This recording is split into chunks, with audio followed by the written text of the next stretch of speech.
What's up guys? So mao ni ito ang paniud today guys no. Usa ka puso niya pagkaliog sa manok. So sobrang sarap talaga guys kapag ito yung ulam natin paminsan-minsan guys para sa ano po ay chicken. So, tama nga manok nga. Yan po. So mga unta ninyo guys no. Sa wala pang kain dyan. So kakain na kayo dyan para hindi kayo magugutom sa bidyong ito para pusog din kayo. Yan po guys. And then, walang tamang video lang dito guys kasi maraming customer eh. Kaya, yun, kakain muna ako saglit. Bahala na yung mga customer na mamili dyan. At may magpa-kuhit sa akin dun sa t-shirt. So, sabi ko na lang na may kuhit dyan kuya.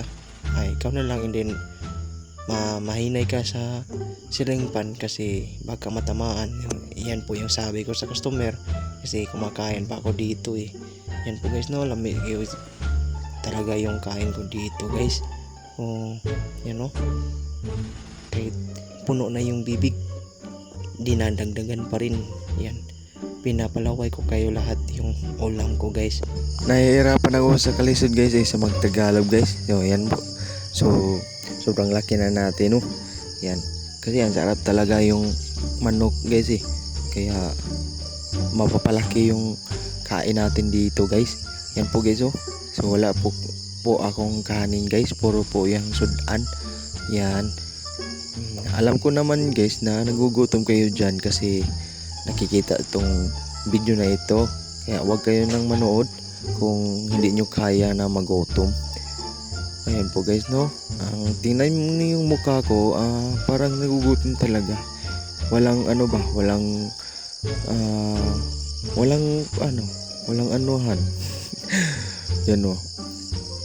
Yan, pinapalaway ko kayo talaga guys. Kasi ang sarap-sarap talaga yung kain ko guys. Yan guys o. So may sauce. Kung walang sauce is hindi masarap guys. Kasi yung sauce yung nadadala ng bida guys. Yan po guys. Yan. Tingin-tingin ako kasi may papasok naman na customer dito sa Okay-Okayan guys. Kaya kailangan may alerto tayo. Yan po guys no. Kasi wala tayong plato, sinulod na natin sa plastic yung kain natin.